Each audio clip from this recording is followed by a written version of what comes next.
Gresham College presents The Lost Hospitals of London, Leprosia, by Professor Carole Rawcliffe. Thank you very much, and I'm delighted to be back again. Between the late 11th century, that is just after the Norman Conquest, and 1350, a bare minimum of 300 hospitals and refuges was set up in England for the accommodation of people suffering from a disease called lepra or leprosy. In practical terms, and there's the map, this means that between a quarter and a third of all medieval English hospitals were intended for presumed leprosy or lepers. The total number of leprosaria, as these places were known, was probably far larger, since the great majority of such foundations were not only small, ad hoc, and poorly documented, but also of relatively short duration, sometimes being endowed for the benefit of specific persons. Many of these hospitals succumbed to the economic vicissitudes and demographic upheavals of the first half of the 14th century, which began with floods and famines and ended with a cataclysm of the Black Death. But, as we'll see, there were other reasons for the decline in numbers, and after 1350, fewer than 24 new leper houses appear to have been established to fill the gap. And I say appear to have been established because once again we come up against this problem of evidence, and it's notoriously difficult to establish precisely when most of these places, even in the capital city, began to function. We also need to bear in mind that many presumed lepers lived in informal communities or with family members rather than in hospitals, being considered too disruptive or intransigent for institutional life, or simply wanting to retain a semblance of normality for as long as possible. Hospitals could be surprisingly selective in the matter of admissions. Some, as we shall see, charged for entry, while others expected their inmates to adhere to a strict rule or face expulsion. There's now no means of estimating patient numbers or of telling what proportion of individuals opted for the security of institutional care. Fortunately, we're on safer ground in asserting that the overwhelming majority of leprosaria were urban, or more accurately, suburban in nature. The map before you clearly reflects the distribution of major centres of population in medieval England, with a concentration in the southeast. And there can be little doubt that the establishment of leper houses went hand in hand with the growth of towns and cities, and it's seen by some historians as a marker of urban development, so it's not surprising there are so many around London. The process followed a fairly standard pattern, insofar that the first wave of foundations was almost entirely sponsored by members of the royal family, aristocrats, or prominent clergy, such as Bishop Herbert de Losinga of Norwich, where I come from today, who died in 1119. And this is his hospital of St. Mary Magdalene just outside the city. And I'm showing it to you because none of London survive. They are lost. But the smaller ones would have looked like this. And most of these early hospitals followed a religious rule, and indeed this is run by the Benedictine monks of the cathedral and follows their rule. These initiatives were enthusiastically supported by leading townsmen and women, but before long they wanted to ape their social superiors by endowing leprosaria of their own, either on an individual or collective basis. We'll explore their motives in a moment, but at this stage it's important to note that almost all these houses were situated on major roads on the outskirts of towns and cities, sometimes, as in Norwich, at the very gates. And I'll show you this map because you can see they're right, those leper houses, those civic leper houses, are right on the gates. You almost fall over them as you go into the city. York conformed to the same type of layout, as also did London, the subject of my lecture today. The city's first leper hospital was allegedly founded by Henry I's queen, the saintly Matilda, who died in 1118, in Holborn, on the south side of the main western approach road into the city, right near what is now Centre Point. And here is Matilda's seal. This hospital was dedicated to St. Giles, the patron saint of sick paupers and lepers, and had its own well-appointed chapel. And here is the seal of the hospital showing St. Giles with his episcopal staff. Matilda's confidant and confessor was Bishop Losinga, so we can detect a very close connection here. Disputes over the exercise of patronage were a common feature of medieval hospitals, and St. Giles's was no exception. Claiming from an early date that the hospital was not a royal foundation, but had been set up by a leprous citizen specifically for the benefit of others, the people of London initially lavished gifts of land and rent upon it. And we're incredibly lucky that St. Giles is one of the very few English leprosaria whose cartulary or register of deeds still survives. It's in the British Library. So we can document these grants in unusual detail. The mayor and aldermen also appointed the wardens, but from 1286 onwards, when the Crown began to interfere in these appointments, one controversy followed another.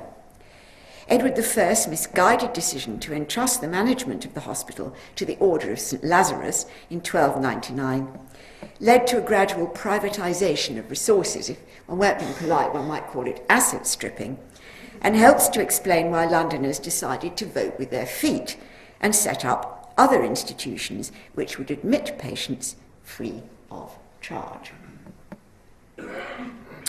By then, that's by the end of the 13th century, the city possessed two other leprosaria.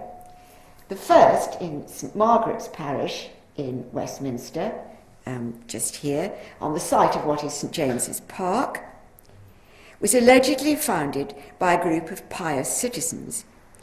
And although it certainly didn't predate the conquest, as the Tudor antiquary John Stowe believed, it was functioning by 1150, so it's pretty early.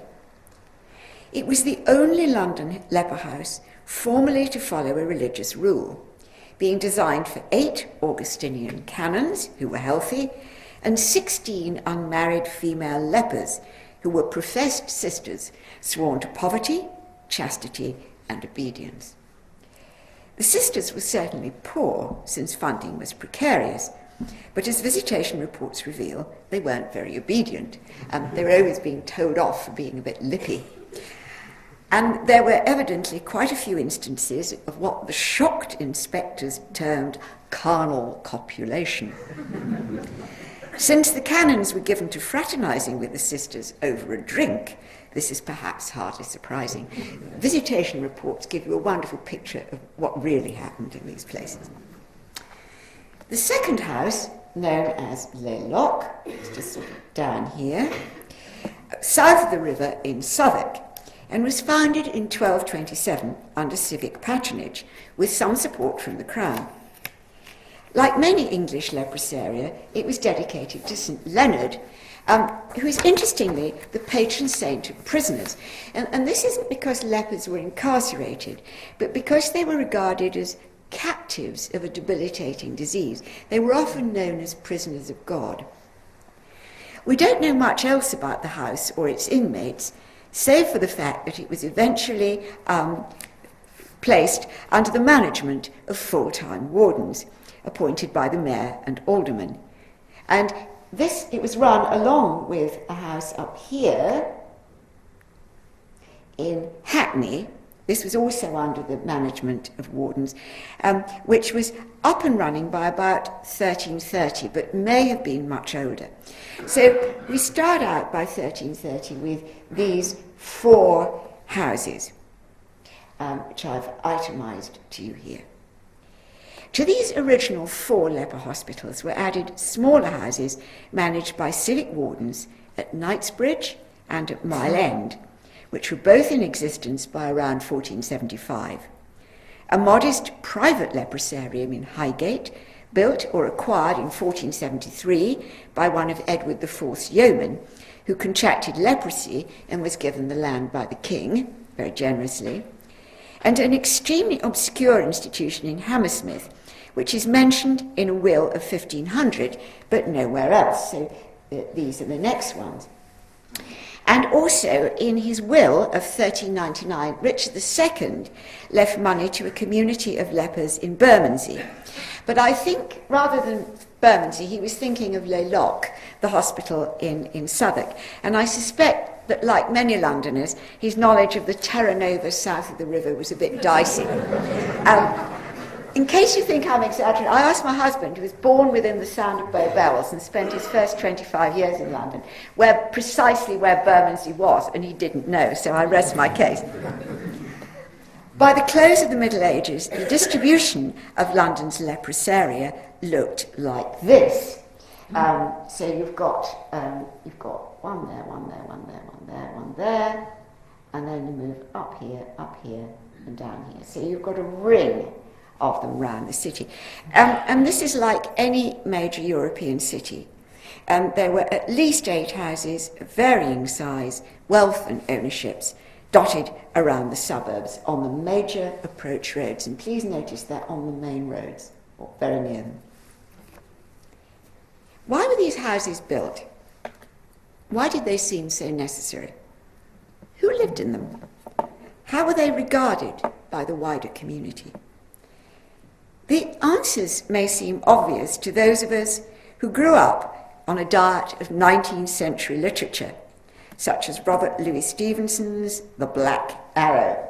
I took this from my childhood copy, with its harrowing image of a leper leaping out from the undergrowth to terrify 2 unsuspecting lads. Well, one of them's a girl disguised as a boy, but we won't go into that. That's the dastardly villain who, to escape detection, has hidden himself as a leper, knowing no one dare go near him. But the reality is very different, and indeed far more interesting, and that's what I want to address in the rest of my talk.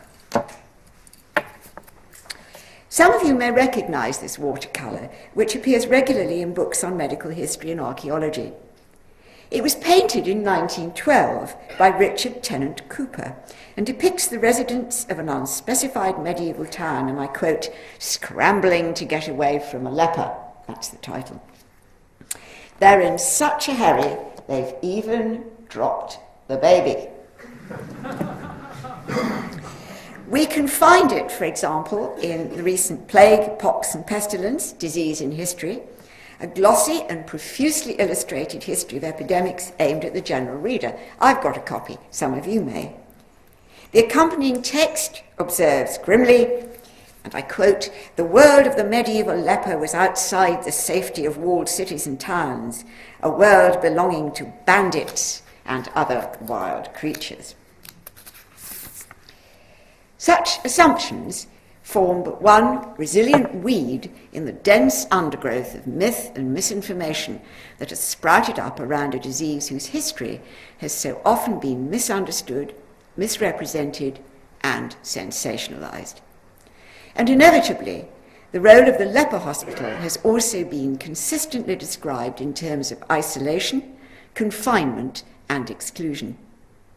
Writing about the leprosaria of medieval London in an article published in 1967, Marjorie Honeybourne began by noting that, quote, "segregation became the accepted treatment in England after the Norman conquest."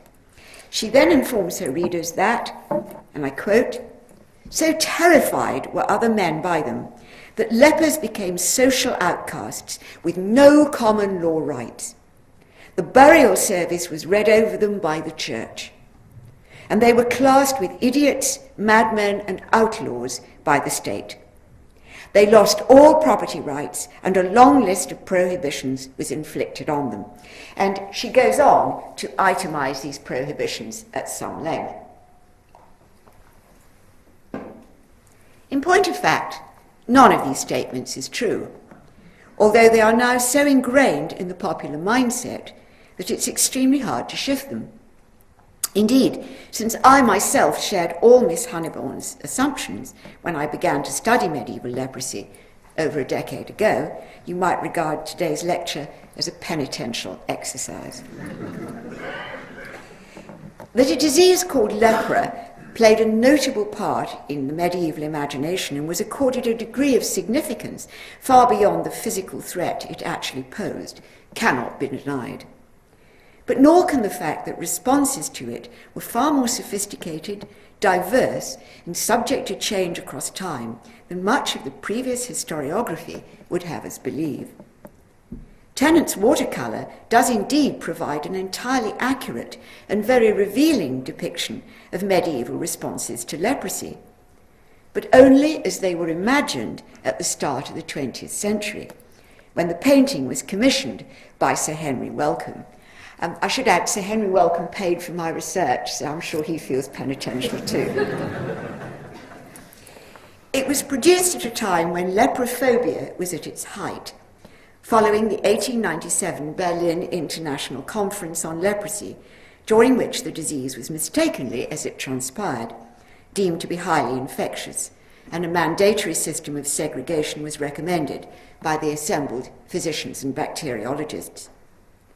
Aghast at the imperial danger posed by what looked like an inexorable epidemic sweeping westwards from the colonies, the medical and intellectual elites of Europe and America turned to the Middle Ages for inspiration. How had these backward and superstitious people managed to defeat the apparently unstoppable monster of leprosy? The answer to them obviously lay in compulsory mass isolation in remote leper houses, a topic of consuming interest to medical specialists, who were not much given to a close reading of sources and were sometimes prone to wholesale distortion. Just one example, and I could give many, of this cavalier approach is of particular interest in the present context, and derives from a mid-14th century illuminated copy of Vincent de Beauvai's Miroir historial. This was very popular in English because, of course, in this period the elite spoke French and English interchangeably, so we're very happy with these texts. The manuscript text explains how, as a child, the Old Testament hero Jehoshaphat escapes from his father's protective care in order to learn about human suffering.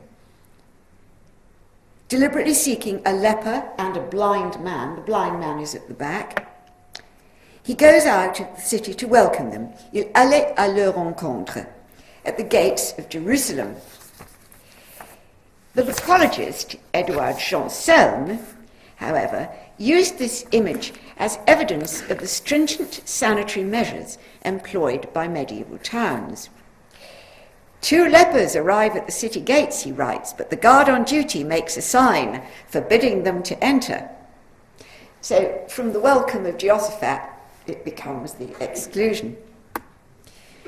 Reproduced ad nauseam in books on medieval life, this illustration remains shackled to the twin themes of marginality and exclusion, when of course it isn't at all. By contrast, the average medieval man or woman, and certainly the average Londoner, was exposed constantly to images of Christ healing and consoling the leper. This is 12th century, and I'd like you to notice the iconography used to depict the leper, the spots, or measles as they're called. They give us the term measles. Later, 14th century, from the Hokum Bible picture book, an English text. This shows Christ very compassionately healing the leper with his bell, rung to tell people he needs alms because he's lost his voice. And another one of Christ, again from 14th century English Bible, touching and healing the leper. The idea that during his passion, Christ himself came to resemble a leper in both physical appearance and in the scale of his sufferings, and was thus singularly well equipped to offer solace to others, is movingly depicted in a 15th century register of donations to one Nuremberg leprosarium. And I use this because, as you will know, I'm sure, most of the English evidence from leper houses and other hospitals was destroyed at the Reformation. So we use continental examples. This is a late medieval illustration, so notice the leper is covering his mouth. I'll come back to that later. This is just at the point where leprosy is deemed to be contagious. and he's got his rattle. And Christ is assuring him, I suffered, and my sufferings will help you. It's a very compassionate image. And we can find this idea of Christ depicted as the leper in the Hoken Bible picture book, referring directly back to St. Jerome, and similarly at the crucifixion, that spotty flesh, just like the leper. This concept of Christus quasi-leprosis was developed by Jerome and is a recurrent theme in medieval English hagiography, that's the lives of saints, and devotional writing. It figures prominently in near contemporary biographies of St. Hugh of Lincoln and of Henry I's Queen Matilda, who founded St. Giles's, Holborn. Some of you may know one particular anecdote. Like her mother before her, she made a practice of welcoming lepers into her rooms at Westminster, where she washed their sores and kissed them in reverence for Christ. This is a lovely sanitised Victorian image, which I'm very fond of. There she is. Her brother David, standing there looking pretty cross, was appalled by what to him seemed a frankly disgusting activity, and he remonstrated with her, demanding to know what her husband, King Henry, would say if he realised that lips which had kissed rotting flesh were now kissing him. And she replied to him, or she said to him, since I've just been kissing Christ, frankly, I couldn't care less, which is a very interesting anecdote, and reinforces that idea of Christ as leper. If few Londoners went so far as to embrace the leprous, they were nonetheless mindful of their responsibilities to care for them as well as possible. How could anyone aspire to salvation while rejecting those to whom the Son of God had extended his hand? Even after ideas about contagion had taken hold among the jittery residents of late medieval London, this message lost none of its force. Grudge not to visit the sick, warned one 15th century preacher, urging his congregation to follow the example of Christ.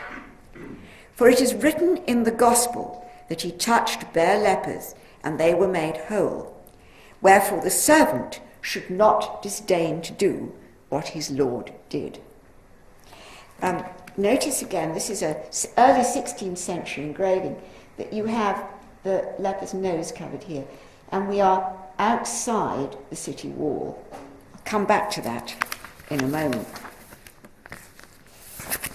We might also note the assumption that because they were demonstrably undergoing their purgatory on earth, in terms of the intensity of their physical suffering, lepers, or at least those who accepted their trials with patience, would ascend directly to heaven and thus enjoy privileged access to the ear of God. And the surgeon, Guy de Chauliac, he's French, but his textbook is used in English in both French and English versions, immensely influential in England. Guy de Chauliac advises surgeons when they give a positive diagnosis that you should explain to your patient that with good counselling words, he says, that they are going straight to heaven and will not have to suffer purgatory. And so you make the diagnosis easier. Who better then to intercede on one's behalf? In the larger hospitals, at least, it was understood that in return for their spiritual and physical care, the patients would pray on a regular basis for the salvation of their benefactors. That the latter were, in effect, purchasing paradise is spelt out in many of the grants of land, rents and property made to St. Giles's, Holborn, and in the wills of pious citizens, such as Richard Whittington, who left money to the city's leprosaria. And this point is made rather clearly in this image, which I showed last year, but I think is extremely eloquent. Here you have people who are in the fires of purgatory. This is this intermediate stage before you go to heaven, where all your residual sins are burnt away. But through alms deeds, it says alms deeds, and mass and prayer here, you are winched up in the celestial elevator to heaven, where the lepers are, you see. And there's God up there. So you can expedite your time in the fire.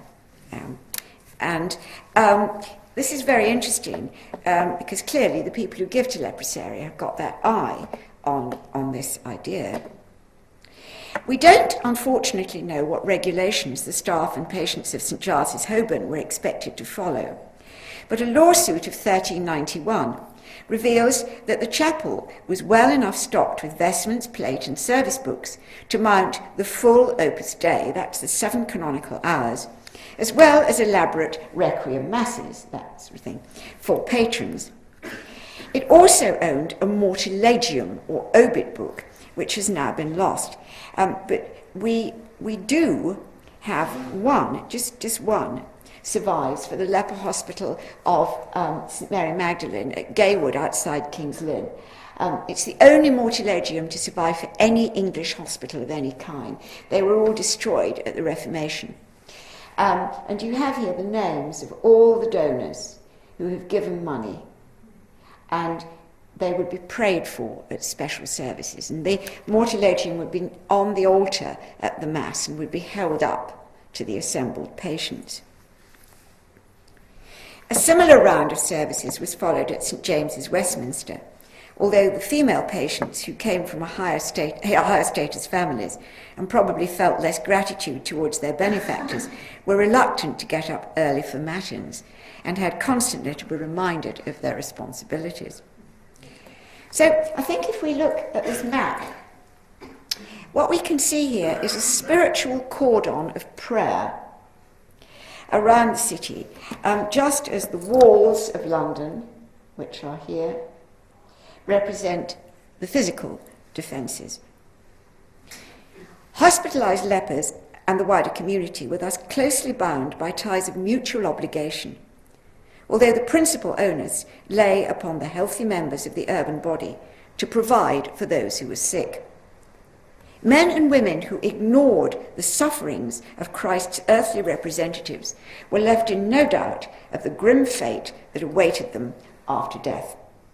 And this is the parable of Dives and Lazarus. I'm sorry, it's a little bit dark. Here is the leper, Dives, and this is parable told by Christ, arriving with his rattle at the door of the rich man, Dives, who sets the dogs on him. So poor old Lazarus dies in the ditch, but his soul is taken expressly up to heaven by 2 ministering angels. He subsequently intervenes with God and begs him to rescue Dives from hell, but no chance. So Dives is left to burn forever in eternity. And we get a hint of his fate in these red robes. He's also extremely choleric. He looks as if he's going off pop anyway, doesn't he? Although, as we shall see in a moment, there were sound pragmatic reasons for the situation of leper houses at city gates, we shouldn't forget the impact of this parable, which guaranteed Leprosaria a prominent place in the symbolic medieval townscape. The study of urban topography, which plays such a notable part in the work of today's hospital historians, was, however, of scant interest to the 19th century advocates of forcible isolation. Nor, since they were for the most part progressive Protestants or staunch rationalists, did they devote much thought to the great corpus of medieval theological writing on leprosy, which, of course, historians now study avidly today. Well, you may be asking, if fear of infection was not initially an issue, and lepers enjoyed special status as the recipients of charity, why couldn't they live inside the walls like everyone else? And as an answer to this, we leave the New Testament and go back to the Old Testament. The numerous ritual prohibitions listed in the book of Leviticus included the injunction that suspect victims of a condition called sara'ath or sara'at should be inspected by a priest and, if necessary, obliged to dwell outside the camp until they recovered. Now, time doesn't permit me to explore the series of mistranslations and misunderstandings whereby a Hebrew word that embraced many different dermatological disorders, including psoriasis, scabies, cancer of the skin, and eczema, was gradually and specifically transformed into Hansen's disease, as real leprosy is known today. Suffice to say that the process was a very long and complex one. that effectively undermines the viability of much retrospective diagnosis. Indeed, lepra, the Latin word deemed to approximate most closely to Saraath, was chosen by early translators because it too was an umbrella term for lots of different diseases. So in the beginning, in early medieval England, lepra is an amalgam of lots of skin diseases. Medieval men and women for whom the Bible constituted the infallible word of God believed that, in accordance with Mosaic law, anyone with an advanced case of what they considered to be lepra, that's a serious skin problem, should in theory live apart. Such a ruling was enshrined in the customs of London from at least the 1280s onwards. But this didn't condemn them to oblivion or exclusion from the Christian community, nor did it prevent them from entering major urban centres to purchase food, beg for alms, or visit pilgrim centres. On the contrary, the provision of proper physical and spiritual services for leprosy was enshrined from 1179 onwards in canon law. And I should warn you at this point that those of you who are a bit squeamish with skeletal evidence should shut your eyes now. So I'm going to show some bones.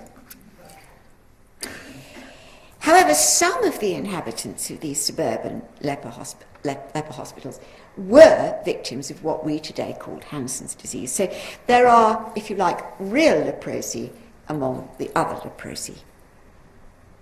And this is evident from the work of archaeologists and paleopathologists.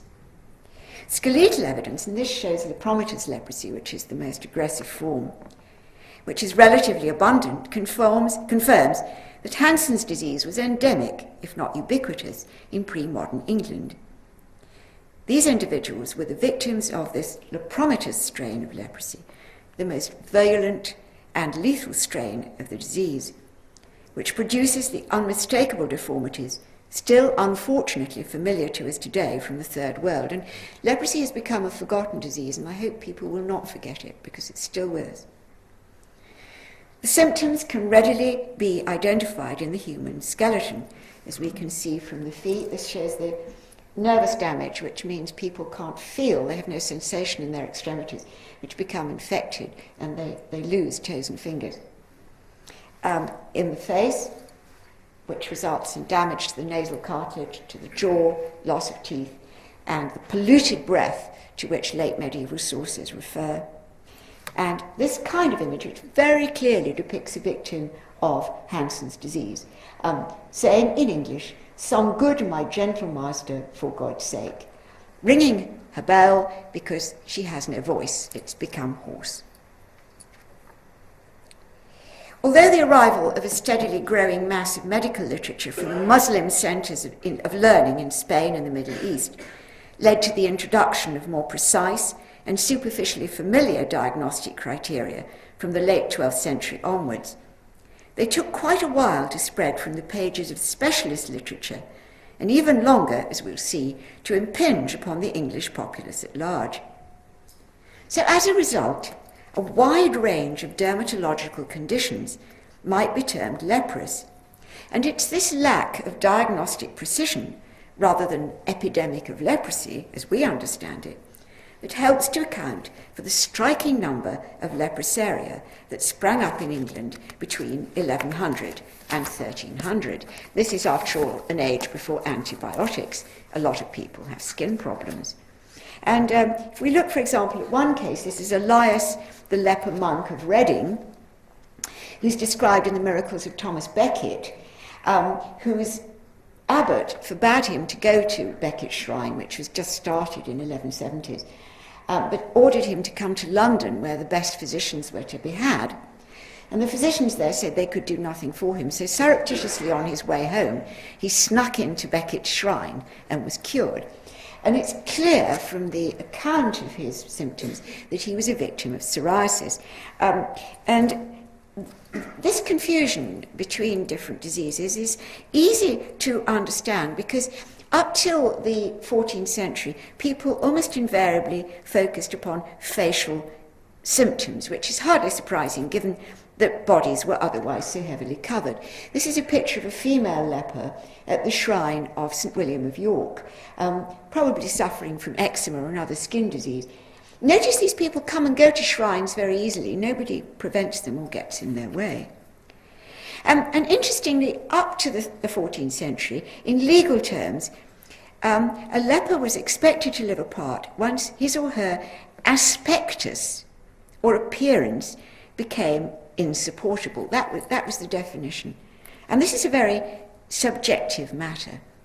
And up to the mid-14th century, the decision to remove a suspect was reached through a process of gradual consensus on the part of family, friends and neighbours, rather than much in the way of medical opinion or official intervention. Even then, since Leviticus imposed a ritual rather than a sanitary prohibition, the question of proximity to boundaries, walls or ditches simply didn't matter. As long as you were outside the camp, it wasn't of much account where precisely you were. So far from being remote and isolated, leper houses were sited right next to gates or on the immediate approaches to towns and cities. In a heartening reversal of the fate of Lazarus, they conveyed to passing travellers an unambiguous example of the generosity of the rich towards the sick poor, while also constituting a rather less altruistic but highly effective advertisement of urban growth, independence and prosperity. And try to imagine, if you can, you're a Londoner coming into the 12th century capital, or you're coming into the 12th century capital, and you see this wonderful chapel at St. Giles's in Holborn, which was so impressive that Matthew Paris did a pen drawing of it in his Chronica Maiora, and here it is. These leper hospitals were dominant landmarks. People noted them, and they would often stop and give alms to them. And this is why the proximity of public thoroughfares is so vital. Medieval travel could be extremely dangerous, and chapels such as this offered men and women the opportunity to invoke divine protection and the prayers of the inmates when they set out, and to thank God when they arrived back, placing an appropriate gift in the alms box as they did so. And we know the box at St. James's, Westminster, was locked with 3 separate keys for added security. You can see here this suburban location of St. Giles, right on the road into the city from the west. Makes a big impression.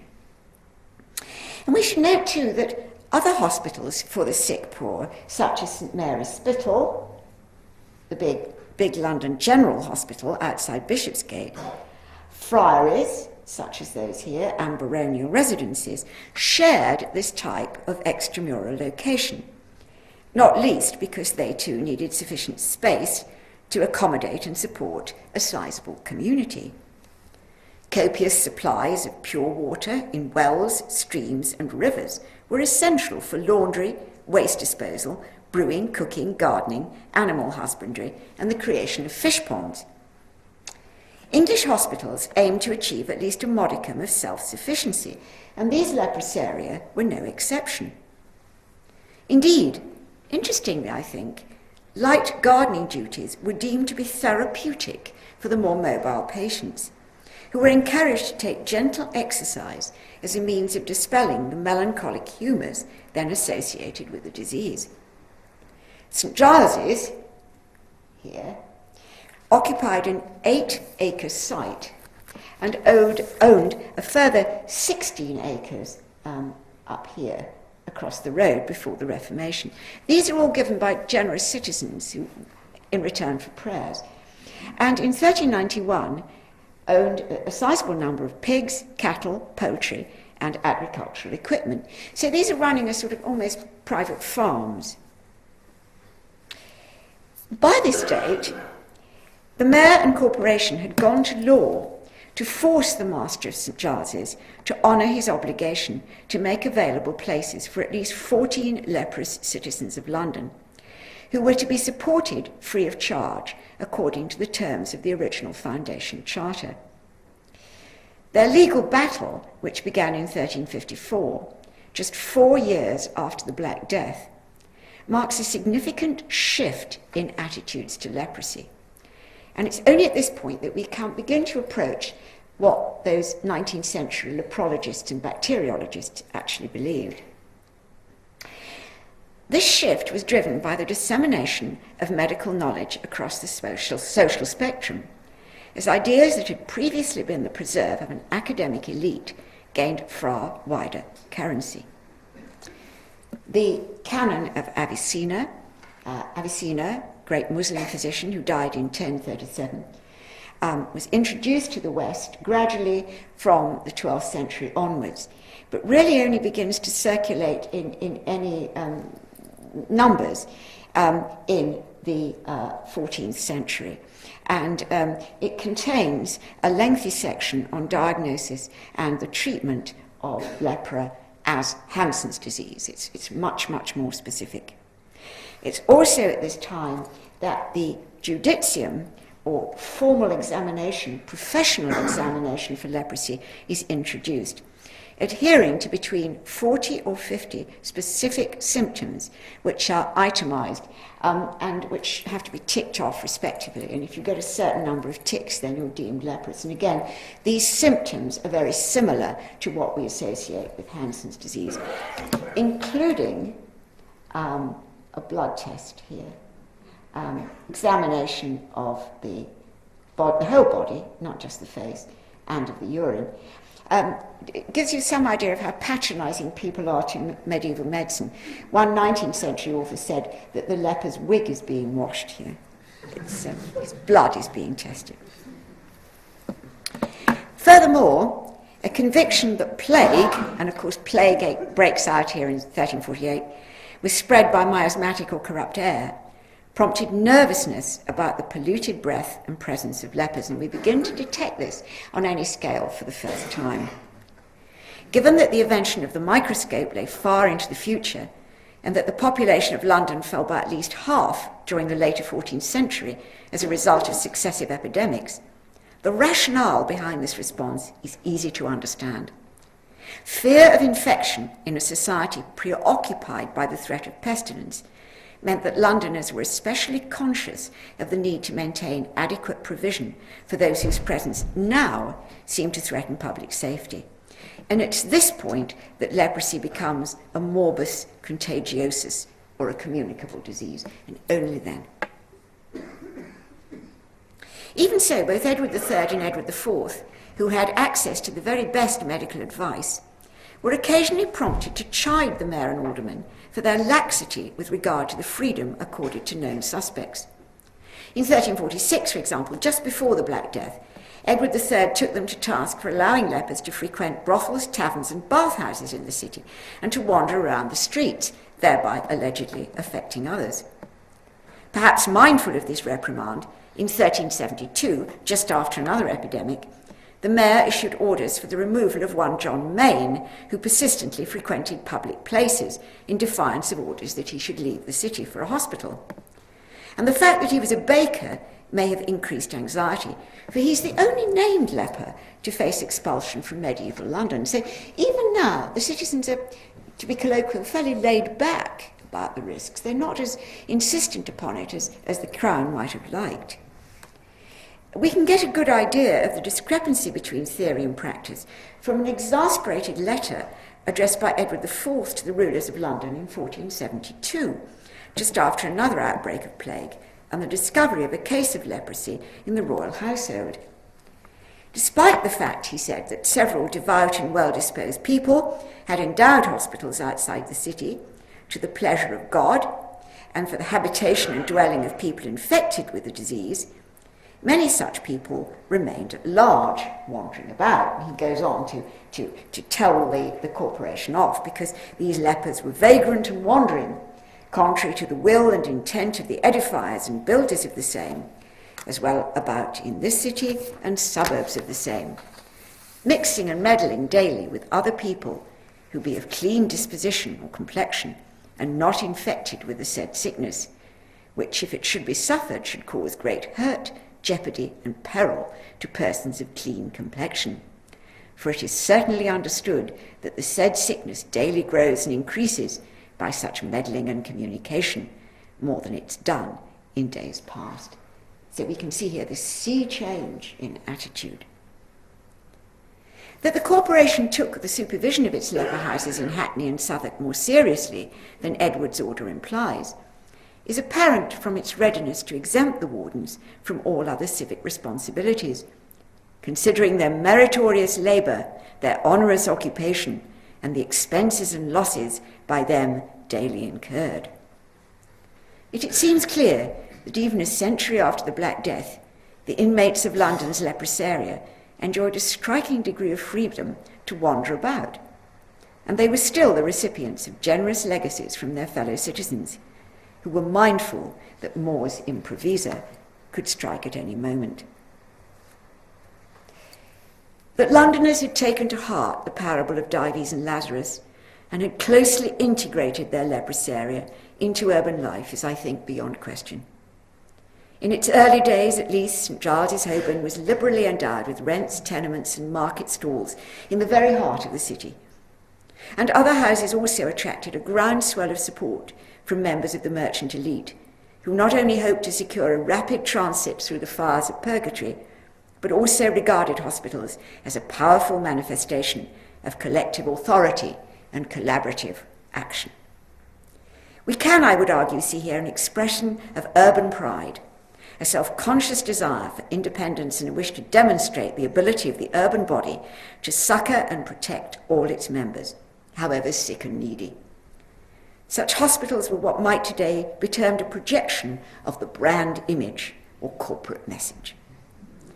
As towns, and most notably as London, expanded in the 12th and 13th centuries, charitable enterprises acquired a political agenda, serving to advertise success, wealth, and the presence of a community that was demonstrably capable of self-government.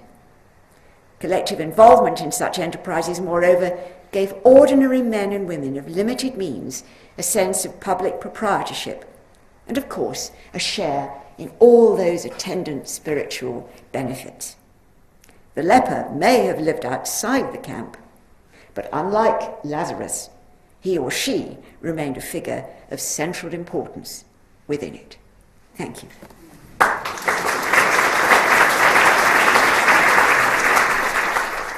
For all information, please visit www.gresham.ac.uk.